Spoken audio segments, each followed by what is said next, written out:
Two more former Houston police officers involved in the violent arrest of Chad Holley have been sentenced, and their punishment, or the lack of it, is upsetting a lot of people. And good evening, friends. I'm Dave Ward. And I'm Gina Gaston. Eyewitness News reporter Eric Barajas is live with the new developments. Eric?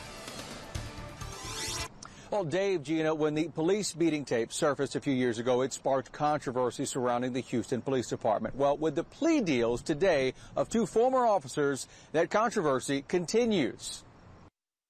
The police beating video of then teenage burglary suspect Chad Holley brought a loud voice of criticism on the Houston Police Department.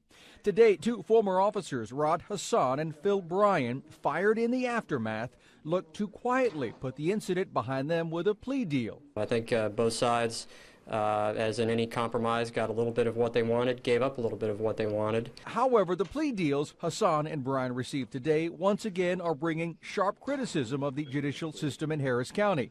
There's a double standard of justice in this building, and it has to be consistent. When cops are criminals, treat them as such. When the criminals are criminals, treat them as such. Let's not have two standards of justice for law enforcement officers when they become criminals themselves. The beating happened in 2009 after police chased down then 15-year-old Holley following a burglary in progress call.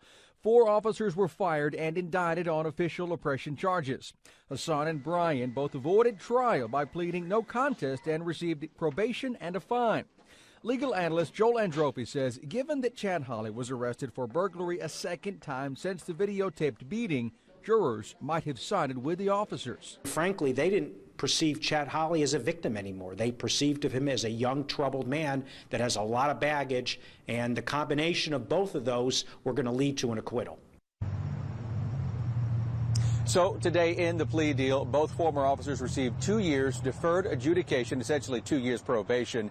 Bryan received a $500 fine, Hassan a $750 fine, and neither are allowed to practice law enforcement. We're live at the Criminal Justice Center. Eric Barajas, 13 Eyewitness News.